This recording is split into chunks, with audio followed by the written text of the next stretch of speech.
As someone that picked the Nets to win it all at the start of the season, I hope he's right. And Wild, you tried to get me off of my spot with the Nets, but I've waited. I'm not happy with what I've seen, but I've waited.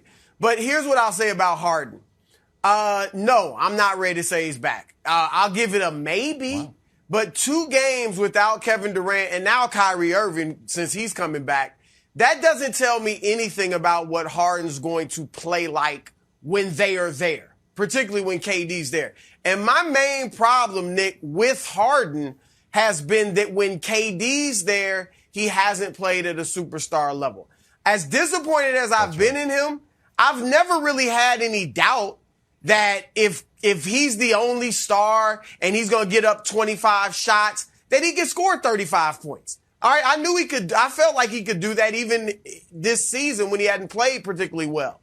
But the question for me is, what will he play like with Kevin Durant? Because in my view, Harden has not played like a superstar with Durant. He has been overly deferential and willing to just be a role player who's really not aggressive. He's averaging less than 15 shots a game with Durant on the floor. That's the lowest he's averaged since he left Oklahoma City 10 years ago. What I need from Harden is for him to be not the Houston Harden, okay? We don't need that with KD, but I need him to be aggressive, be a scorer looking to get 26 points a night, looking to get guys in foul trouble and all of that with KD on the floor. So more of the Harden we've seen the last 2 games with Kevin Durant. Now, I'll say this, Nick. With Kyrie coming back, the playmaking, 15 shot a game, 22 points, 10 assists, 8 rebound Harden is great. Because Kyrie's going to give me 26. Back and forth. Right. Yeah. No, it'll be seamless. That's the question. Harden will be one way that he's been struggling with, and then a different way he's been struggling with, and then we'll see what cycle the moon is in to see. It'll be great. Harden is one of the best elite players all time in scoring and elite in playmaking. He's a rarity. There are very few guys you can say were all-time elite scorers and playmakers. I'll admit it's a tough balance, but it shouldn't have been a tough balance before Kyrie got there. Just realize I'm the second guy. They need 25 a night. Let me go get it. Yeah. No, right as Harden seeming to get into a rhythm, we're going to add Kyrie to the equation, and I'm sure it'll go great, and Kyrie will be perfectly healthy and won't be a distraction and just be there for road games, and then we'll hear nothing else of it until the Nets hoist the trophy, or it'll be a disaster. However, whether the Kyrie part notwithstanding, we needed to see James Harden have back-to-back great games. This is the first time he's had back-to-back great games since the first-round series against the Celtics last year. This is only the second time all year he's had back-to-back good games. He had a nice little 2-game stretch against Orlando and Cleveland, Wild's beloved Orlando Magic, and the Cleveland Cavaliers back before Thanksgiving, where it's like, Harden played well in back-to-back games. This was the first time he's played great in back-to-back games, so that is important. And I understand with the caveat of, KD wasn't there, but that cuts both ways. Because KD wasn't there, they needed all of this from Harden. They got all of this from Harden.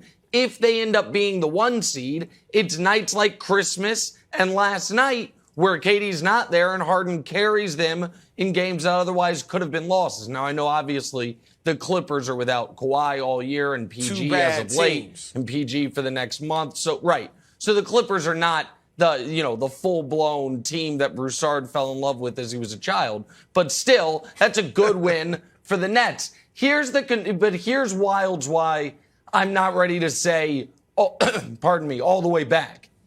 Because prior to this, in December, he was 20 points on 36%. Prior to this 2-game explosion. He was having a really rough December. Then he missed time on the COVID list. And now he's been really good the last 2 games. But no, 2 games does not give me full confidence that he has re-earned his spot on my player pyramid, which had him as a top 6 guy. But it is a step in the right direction. I'm just very curious, Wilds, what the addition of Kyrie is going to end up doing if Harden finally gets in a rhythm and then in 10 days, Kyrie, parachutes in for half the games. That doesn't seem like a recipe to keep Harden in that rhythm. Yeah, so I think you nailed the fundamental question. And Broussard, I'll throw this to you. I looked up the 2018 Warriors and who led each game in scoring because, as you mentioned, Harden doesn't show up when KD's really at his best.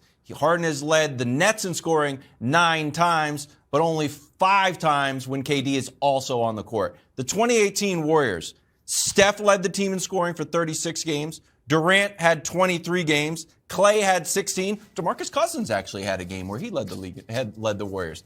So the question is this.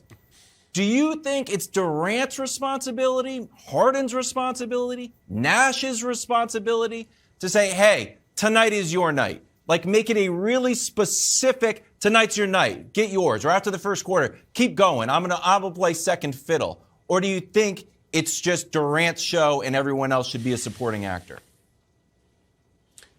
I don't think it's either. Like, James Harden is a superstar who, before this season began, was darn near close to Kevin Durant in all time and this year heading into this season. I don't think these are professional basketball players, the best in the world, some of the best to ever do it. I don't think you go to one guy and say, tonight's your night. We know KD is the number one option every single night. And the great thing about KD is that he doesn't dominate the ball.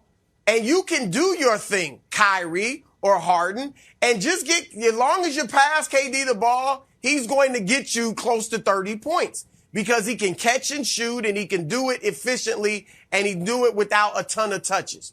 All right, so I just need Harden to be more aggressive. And here, Nick, here's going to be the challenge with Kyrie. And I think Harden should be able to do it. But the nights when they're at home and Kyrie isn't there, I need Harden to mentally say, all right, I've got to be in attack mode tonight. I've got to support KD with about 26 points a night.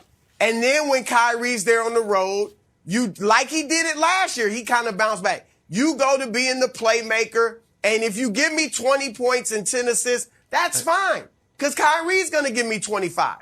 So he did it a little bit last year. Remember, we went from Houston to Brooklyn, immediately became the playmaker. Yeah. Immediately. Harden, and so seamless. He can do it. Harden, prior to this year, there was very little on Harden's regular season resume prior to this year that was anything other than outstanding. On the Kyrie point, and this is a whole nother conversation, if the Nets were a serious basketball team that were actually long-term planning and talking about how can we actually win a championship, Kyrie would be coming off the bench. Kyrie would be a 6th man for road games. He would carry the bench unit, and you would get as much time as possible with Harden and Durant together, because those are the only 2 guys that injury notwithstanding, are going to be there for your biggest games of the season, and worry about Kyrie, see if he can give you some burst off the bench. They're not going to do that, in part because you're asking Wildes, is Steve Nash going to, go to KD? Steve Nash is in charge of one thing with this team, vibes. He's got to make sure the vibes are chill and cool. Aside from that, the basketball is being left up to Kevin Durant and James Harden. And last night, James Harden took care of him. Thanks for watching. Subscribe here to get the latest from the show. Also, be sure to check out more of the best clips from First Things First, or go watch a few segments from our other shows on FS1.